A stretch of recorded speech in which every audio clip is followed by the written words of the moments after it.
अस्सलाम वालेकुम। आज हम एआई के साथ काम करने के एक बिल्कुल ही नए ज़ाविये पर बात कर रहे हैं। एक ऐसी तकनीक जो शायद हमारे सोचने का अंदाज ही बदल दे। उसका नाम है रिवर्स प्रॉम्प्ट इंजीनियरिंग। ये है क्या और ये इतनी अहम क्यों है? आइए इसको समझते हैं। अच्छा, अगर कभी एआई का इस्तेमाल किया है तो ये एहसास तो सबको ही होता है। दिल में होता है कि एक ज़बरदस्त जवाब मिले, लेकिन सही सवाल पूछना एक पहेली जैसा लगता है।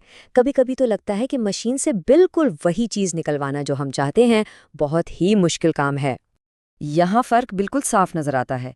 एक तरफ तो है एक बहुत ही आम सा प्रॉम्प्ट, मुझे एआई के बारे में बताओ। इसका जवाब भी वैसा ही आम सा आएगा। लेकिन दूसरी तरफ एक मजबूत और तफसीली प्रॉम्प्ट एआई को बिल्कुल वाज़ेह हिदायत देता है, करना क्या है, किसके लिए करना है और किस फॉर्मेट में करना है। यही वो चीज़ है जो एक आम से जवाब और एक बेहतरीन जवाब में फ़र्क पैदा करती है। तो फिर इस मुश्किल का हल क्या है? आम तौर पर तो हम एआई को समझाने की कोशिश करते रहते हैं, लेकिन ज़रा सोचें, क्या हो अगर हम पूरे मामले को ही उलट दें? यानी क्या हो अगर एआई खुद हमारे लिए वो बेहतरीन प्रॉम्प्ट्स तैयार करे? और जनाब, यही है रिवर्स प्रॉम्प्ट इंजीनियरिंग का बुनियादी ख्याल। ये यूं समझें कि पीछे की तरफ काम करने का फ़न है। मतलब आप जवाब से शुरू करते हैं ताकि बेहतरीन सवाल तक पहुंच सकें। ये जो रिवायती तरीका है ना प्रॉम्प्ट देने का, ये उस अमल को बिल्कुल ही उलट देता है। देखिए, रवायती तरीके में हम एक सवाल से शुरू करते हैं और उम्मीद करते हैं कि जवाब अच्छा मिल जाए। लेकिन रिवर्स प्रॉम्प्टिंग में हम एक बेहतरीन जवाब से शुरुआत करते हैं और एआई से कहते हैं कि वो हमें वो प्रॉम्प्ट बनाकर दे जो बार बार इसी तरह के आला मेयार के नताइज पैदा कर सके। और ये अमल सिर्फ 4 आसान मराहिल पर मुश्तमिल है। सबसे पहले आप मॉडल को बताते हैं कि आप करने क्या जा रहे हैं।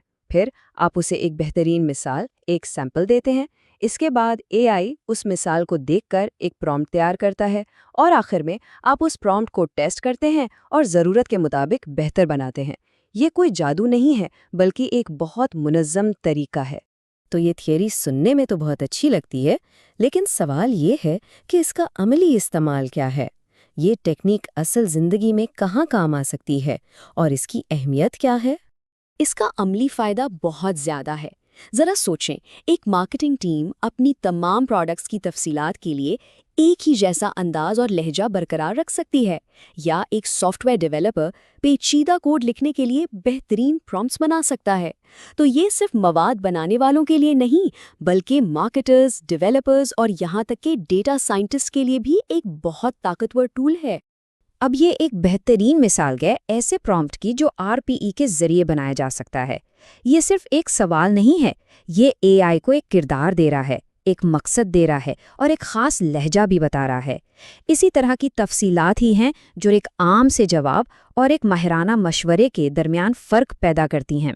लेकिन ये सिर्फ काम जल्दी करने की कोई चाल नहीं है। इस टेक्निक के असरात इससे कहीं ज़्यादा गहरे हैं और ये एआई के साथ हमारे ताल्लुक़ को समझने में भी मदद देती है। दिलचस्प बात यह है कि इल्मी दुनिया भी इस पर बहुत तवज्जो दे रही है। मुहक्किकीन इससे लैंग्वेज मॉडल इन्वर्जन प्रॉब्लम कहते हैं, यानी आउटपुट से इनपुट का सुराग लगाने का मसला। ये इस बात का सबूत है कि हम अभी एआई की सलाहियतों की सिर्फ शुरुआत देख रहे हैं। और ये सब हमें एक बहुत बड़े सवाल पर लाकर खड़ा कर देता है। अगर मशीनें ना सिर्फ जवाब दे सकती हैं, बल्कि ये भी बता सकती हैं कि कौन सा सवाल पूछना बेहतर है, तो फिर इंसानी तख्लीकी सलाहियतों और मसाइल को हल करने में हमारा किरदार कैसे बदलेगा? ये एक ऐसा सवाल है जो टेक्नोलॉजी की तरक्की के साथ साथ और भी अहम होता जाएगा।